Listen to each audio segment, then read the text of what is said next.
hello, namaste, welcome back to my YouTube channel Kritika Darshan ವ್ಲಾಗ್ಸ್ಗೆ ಸ್ವಾಗತ. As usual every day ಒಂದು ಫ್ರೆಶ್ನ ತಗೊಂಡು ಬಾಗಿಲಿಗೆಲ್ಲ ನೀರು ಹಾಕಿ ರಂಗೋಲಿ ಇಟ್ಟು ಅರ್ಶಿನ ಕುಂಕುಮನ ಇಟ್ಟು ಒಂದು ಮನೆ ಮುಂದೆ ಒಂದು ರಂಗೋಲಿನ ಹಾಕಿ ಆ್ಯಸ್ ಯೂಶ್ವಲ್ ಡೇನ ಸ್ಟಾರ್ಟ್ ಮಾಡ್ತಾಯಿದ್ದೀನಿ. ಇವತ್ತು ನಾನು ಇಡ್ಲಿ ಮತ್ತು ಚಟ್ನಿನ ಟಿಫನ್ಗೆ ಅಂತ ರೆಡಿ ಮಾಡ್ಕೊಂಡಿದ್ದೀನಿ.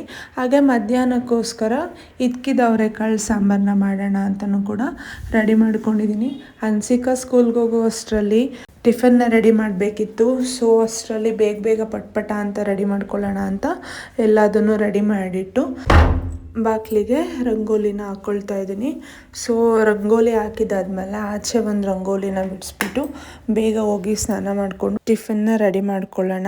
ನಾನು ಈ ಹಿಂದಿನ ವ್ಲಾಗಲ್ಲೇ ಹೇಳಿದೆ ನನಗಷ್ಟು ನೀಟಾಗಿ ರಂಗೋಲಿನ ಹಾಕಕ್ಕೆ ಬರಲ್ಲ ಅಂತ. ಚಾಕ್ ಪೀಸಲ್ಲೆಲ್ಲ ನಾನು ರಂಗೋಲಿ ಚೆನ್ನಾಗಿ ಹಾಕ್ತೀನಿ, ಬಟ್ ಇನ್ನು ರಂಗೋಲಿ ಇಳೆ ಎಲ್ಲ ಒಟ್ಟೊಟ್ಟಿಗೆ 2 ಲೈನ್ಸ್ ಬರೋ ರೀತಿಯೆಲ್ಲ ಹಾಕೋಕ್ಕೆ ಬರಲ್ಲ. ಬಟ್ ನಮ್ಮಮ್ಮ ತುಂಬಾ ಚೆನ್ನಾಗಿ ಹಾಕ್ತಾಯಿದ್ರು. ಅಮ್ಮ ಸ್ವಲ್ಪ ಹುಷಾರು ತಪ್ಪಿ ಬೆಂಗಳೂರಿಗೆ ಹೋಗಿದ್ದಾರೆ. ಅವರು ಬರೋ ತನಕ ಈ ಕೆಲಸಗಳು ನನ್ನ ಮೇಲೆ ಬಿಟ್ಬಿಟ್ಟಿದೆ. ಅಮ್ಮ ಇದ್ರೂ ಕೂಡ ಒಂದಿನ ನಾನು ರಂಗೋಲಿ ಹಾಕ್ತಾಯಿದ್ದೆ, ಬಟ್ ಅವ್ರ ಥರ ನೀಟಾಗಿ ನನಗೆ ಹಾಕಕ್ಕೆ ಬರ್ತಿರ್ಲಿಲ್ಲ. ಎನಿವೇ ಈ ಥರ ಹಾಕ್ತಾಯಿದ್ದೀನಿ ನೋಡಿ ಹೆಂಗಿದೆ ಅಂತ. ಆ್ಯಂಡ್ ಇವಾಗ ನಾನು ಹಾಕ್ತಾ ಇರೋ ರಂಗೋಲಿ ಬಂದು 8ರಿಂದ 4 ಚುಕ್ಕಿದು. ಅದು ಏನು ಡಿಸೈನ್ ಅಂತ ನನಗೆ ಗೊತ್ತಿಲ್ಲ, ಬಟ್ ನನಗೆ ರಂಗೋಲಿನ ನನ್ನ ಫ್ರೆಂಡ್ ಒಬ್ಳು ಬಿಡಿಸ್ತಾ ಇದ್ಲು, ಅವಳು ನೋಡಿ ಕಲ್ತಿದ್ದಿದ್ದು ನಾನು. ಇವಾಗ ತಿಂಡಿ ಪ್ರಿಪೇರ್ ಮಾಡ್ಕೊಳ್ಳೋಣ ಅಂತ ಇಡ್ಲಿ ಪಾತ್ರನ ಬಿಸಿಗೆ ಇಟ್ಟಿದ್ದೀನಿ ನೀರು ಹಾಕ್ಬಿಟ್ಟು. ಇಡ್ಲಿದು ಪ್ಲೇಟ್ಸ್ಗೆಲ್ಲ ಆಯಿಲ್ನ ಗ್ರೀಸ್ ಮಾಡ್ಕೊಳ್ತಾ ಇದ್ದೀನಿ. ಅಷ್ಟರಲ್ಲಿ ಚಟ್ನಿ ಕೂಡ ರೆಡಿ ಮಾಡ್ಕೊಂಡಿದ್ದೆ ನೋಡಿ. ಸಾಕು, ಇಷ್ಟೇ ತಿಂಡಿ ಕ್ವಾಂಟಿಟಿಗೆ ಅಷ್ಟೇ ನಾನು ಮಾಡ್ಕೊಳ್ಳೋದು, ಮಧ್ಯಾಹ್ನ ಉಳಿಯೋ ಥರ ಎಲ್ಲ ಮಾಡಲ್ಲ. ಆ್ಯಂಡ್ ಇದು ಇಡ್ಲಿ ಬ್ಯಾಟರ್ ನನ್ನ ಮನೆಯಲ್ಲೇ ಇಡ್ಲಿ ಅಕ್ಕಿನ ನೆನೆಸ್ಬಿಟ್ಟು ಇಡ್ಲಿನ ಹಿಟ್ಟನ್ನ ರುಬ್ಕೊಂಡು ಇಟ್ಕೊಂಡಿದ್ದೆ. ಆ್ಯಂಡ್ ಇವಾಗ ಇದನ್ನು ಇಡ್ಲಿ ಪ್ಲೇಟ್ಸಿಗೆಲ್ಲ ಬಿಟ್ಬಿಟ್ಟು ಇಡ್ಲಿನ ಬೇಯೋಕ್ಕೆ ಅಂತ ಇಡೋಣ. ಇಡ್ಲಿನ ಬೇಯಿಸ್ಬೇಕಾದ್ರೆ ಒಂದು 10 ನಿಮಿಷ ಬೇಯಿಸಿದ್ರೆ ಸಾಕು, ತುಂಬಾ ಸಾಫ್ಟ್ ಆ್ಯಂಡ್ ಡೆಲಿಷಿಯಸ್ ಆಗಿರುತ್ತೆ. ಇಡ್ಲಿ ಮತ್ತು ದೋಸೆ ಅಂದರೆ ನನಗೆ ತುಂಬಾ ಇಷ್ಟ. ನನಗೆ ಅದರಲ್ಲೂ ದೋಸೆ ಆಲೂಗಡ್ಡೆ ಪಲ್ಯ ಅಂತ ಅಂದರೆ ನನಗೆ ತುಂಬ ನನ್ನ ಫೇವ್ರೆಟ್ ಅಂತಲೇ ಹೇಳ್ಬೋದು ನಾನು. ಇದು ನನ್ನ ಅಕ್ಕನ ಮಗಳು ಸ್ಕೂಲ್ಗೆ ಹೋಗ್ಬೇಕಲ್ವಾ, ಅಷ್ಟರೊಳಗಡೆ ಪ್ರಿಪೇರ್ ಮಾಡಬೇಕು ಅಂತ ಹೇಳ್ಬಿಟ್ಟು ನಾನು ಇಷ್ಟು ಬೇಗ ಎದ್ದು ಈ ಥರ ಪ್ರಿಪೇರ್ ಮಾಡ್ಕೊಳ್ತಿರ್ತೀನಿ. ಬಟ್ ಯೂಶ್ವಲಿ ಅಮ್ಮ ಎದ್ದಾಗ ನಾನು ಇಷ್ಟು ಬೇಗ ಎದ್ದೇಳ್ತಿರ್ಲಿಲ್ಲ, ಬಿಕಾಸ್ ತ್ರಯು ನನಗೆ ಅಷ್ಟು ಬೇಗ ಎದ್ದೇಳೋಕ್ಕೂ ಬಿಡ್ತಿರ್ಲಿಲ್ಲ. ಅವನು ನೈಟ್ ಮಲ್ಗೋದೆ 12-1 ಗಂಟೆ ಆಗಿರ್ತಿತ್ತು. ನಾನು ಬೆಳಗ್ಗೆ 9 ಗಂಟೆ 8ವರೆಗೇ ಎದ್ದೇಳ್ತಾ ಇದ್ದೆ. ಬಟ್ ಇವಾಗ ಅಮ್ಮ ಇಲ್ಲದೆ ಇರೋ ಕಾರಣ ನಾನು ಬೇಗ ಎದ್ಬಿಟ್ಟು ಎಲ್ಲ ಕೆಲಸನೂ ಮಾಡ್ಕೊಳ್ತಾ ಇದ್ದೀನಿ.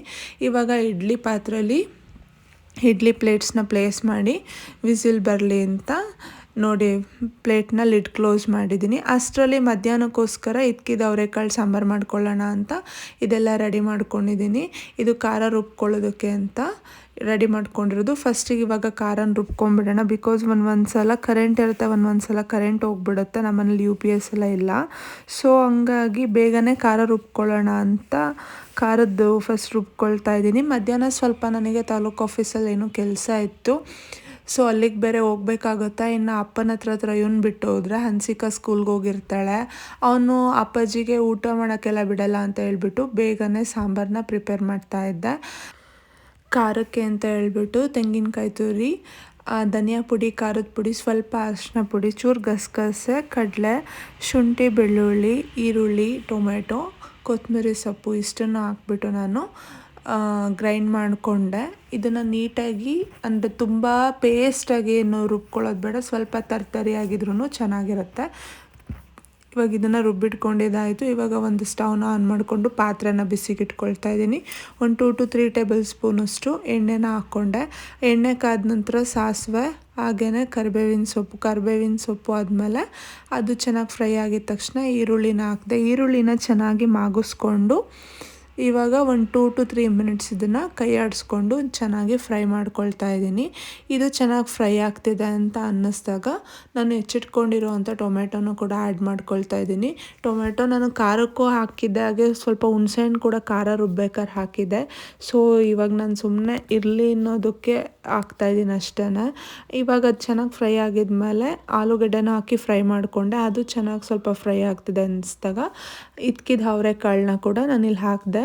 ಕಾಳನ್ನು ಹಾಕಿ ಒಂದು 2 ಮಿನಿಟ್ಸ್ ಈ ಥರ ಫ್ರೈ ಮಾಡಿಕೊಂಡು ರುಬ್ಬಿಟ್ಕೊಂಡಿರೋವಂಥ ಖಾರ ಮಸಾಲಾನ ಹಾಕಿಬಿಟ್ಟು ಚೆನ್ನಾಗಿ ಎಲ್ಲ ಪದಾರ್ಥಕ್ಕೂ ಅದು ಸೇರ್ಕೋಬೇಕು. ಆ ರೀತಿಯಾಗಿ ಒಂದು ಮಿಕ್ಸ್ನ ಮಾಡಿ ಅದನ್ನು ಚೆನ್ನಾಗಿ ಒಂದು 2 to 3 ಮಿನಿಟ್ಸ್ ಅಷ್ಟು ಚೆನ್ನಾಗಿ ಮಿಕ್ಸ್ ಮಾಡಿಕೊಂಡು ನೀಟಾಗಿ ಕುದಿಸ್ಕೋಬೇಕಾಗತ್ತೆ. ಖಾರ ಯಾವಾಗ ಕುದಿ ಬರೋಕ್ಕೆ ಸ್ಟಾರ್ಟ್ ಆಗುತ್ತೆ ಆವಾಗ ನಾನು ರುಬ್ಬಿಟ್ಕೊಂಡಿದ್ನಲ್ಲ ಮಿಕ್ಸರ್ ಜಾರು, ಅದಕ್ಕೇ ನೀರನ್ನ ಸೇರಿಸ್ಬಿಟ್ಟು ಅದನ್ನು ನೀಟಾಗಿ ಕ್ಲೀನ್ ಮಾಡಿ ಇಲ್ಲಿ ಪಾತ್ರೆಗೆ ನಾನು ಸೇರಿಸ್ತೀನಿ. ನೋಡಿ ಕುದಿ ಬರೋಕ್ಕೆ ಸ್ಟಾರ್ಟ್ ಆಯಿತು. ಇವಾಗ ನಾನು ಮಿಕ್ಸರ್ ಜಾರನ್ನ ತೊಳೆದ್ಬಿಟ್ಟು ಅದೇ ನೀರನ್ನು ನಾನು ಇಲ್ಲಿ ಸಾಂಬಾರು ಹೆಚ್ಚಿಸ್ಕೊಳ್ಳೋಕ್ಕೆ ಅಂತ ಆ್ಯಡ್ ಮಾಡ್ಕೊಳ್ತಾ ಇದ್ದೀನಿ. ನಿಮ್ಮ ಮನೆಗೆ ಯಾವ ಕನ್ಸಿಸ್ಟೆನ್ಸಿ ಬೇಕು, ಕೆಲವೊಬ್ರು ತಿಕ್ಕಾಗಿರಬೇಕು ಸಾಂಬಾರು, ಕೆಲವೊಬ್ರಿಗೆ ತೆಳುವಾಗಿರಬೇಕು. ಆ್ಯಂಡ್ ನಮ್ಮ ಮನೇಲಿ ತಿನ್ನಾಗಿದ್ರೇ ಇಷ್ಟ. ನಮ್ಮ ಅಪ್ಪಾಜಿ ಸ್ವಲ್ಪ ಸಾಂಬಾರು ತಿಕ್ಕಾಗಿದ್ರೆ ಅಷ್ಟು ಇಷ್ಟಪಡಲ್ಲ. ಸೊ ನಾನು ತಿನ್ನಾಗಿನೇ ಮಾಡಿಕೊಂಡೆ. ಇವಾಗ ಈ ಹಂತದಲ್ಲಿ ಕಾಳು ಚೆನ್ನಾಗಿ ಬೇಯ್ತಾ ಇದೆಯಾ ಅಂತ ನೋಡ್ತಾ ಇರಬೇಕಾಗತ್ತೆ. ಆ್ಯಂಡ್ ಇವಾಗ ಕಾಳು ಚೆನ್ನಾಗಿ ಬೇಯೋಕ್ಕೋಸ್ಕರ ಒಂದು 2 to 3 ಮಿನಿಟ್ಸ್ ಅಷ್ಟು ಬಿಟ್ಟು ನಾನು ರುಚಿಗೆ ತಕ್ಕಷ್ಟು ಉಪ್ಪನ್ನ ಆ್ಯಡ್ ಮಾಡ್ಕೊತಾ ಇದ್ದೀನಿ. ಉಪ್ಪನ್ನ ಆ್ಯಡ್ ಮಾಡ್ಕೊಂಡಾದ್ಮೇಲೆ ನೀಟಾಗಿ ಒಂದು ಮಿಕ್ಸ್ ಕೊಟ್ಟು ಚೆನ್ನಾಗಿ ಕಾಳು ಬೇಯಬೇಕು. ಸೊ ಅದಕ್ಕೇ ನಾನು ಒಂದು 10 ಮಿನಿಟ್ಸ್ ಅಷ್ಟು, ಒಂದು 8 to 10 ಮಿನಿಟ್ಸ್ ಅಷ್ಟೊತ್ತು ನಾನು ಸಾಂಬಾರನ್ನ ಮಳ್ಳೋದಕ್ಕೆ ಅಂತ ಬಿಡ್ತೀನಿ. ನೋಡ್ತಾ ಇದ್ದೀರಲ್ವ ಕುದಿ ಎಷ್ಟು ಚೆನ್ನಾಗಿ ಬರ್ತಾ ಇದೆ ಅಂತ, ಸ್ಮೆಲ್ ಕೂಡ ಅಷ್ಟೇ ಚೆನ್ನಾಗಿ ಬರ್ತಾ ಇತ್ತು. ಆ್ಯಂಡ್ ಈಗ ಈ ಥರ ಕುದಿ ಬರಬೇಕಾದ್ರೆ ಒಂದು ಸಲ ಕಾಳು ಬೆಂದಿದೆಯಾ ಅಂತ ಒಂದು ಸಲ ನೀಟಾಗಿ ನೋಡಿಕೊಂಡು ಚೆಕ್ ಮಾಡ್ಕೊಳ್ತಾ ಇರಿ. ಸೊ ಚೆನ್ನಾಗಿ ಕುದ್ದಷ್ಟು ಕಾಳು ಚೆನ್ನಾಗಿ ಬೇಯುತ್ತೆ. ಒಂದು 8 to 10 ನಿಮಿಷದಲ್ಲಿ ಸಾಂಬಾರು ಆಗೋಗ್ಬಿಡುತ್ತೆ. ಇದಕ್ಕೇನು ತುಂಬ ಕಷ್ಟನೇ ಇಲ್ಲ, ತುಂಬಾ ಈಸಿ. ಆ್ಯಕ್ಚುಲಿ ನಾನು ಯಾವ ಅಡುಗೆನೂ ಕಲ್ತಿರಲಿಲ್ಲ. ನಾನು ಬಂದಿದ್ದ ತಕ್ಷಣ ನನ್ನ ಮದುವೆ ಫಿಕ್ಸ್ ಆಯಿತು. ಆ್ಯಂಡ್ ನನ್ನ ಮದುವೆ ಆಗಿದ್ದು 5 ಮಂತ್ಸಿಗೆ ನಾನು ಕನ್ಸೀವ್ ಆದೆ.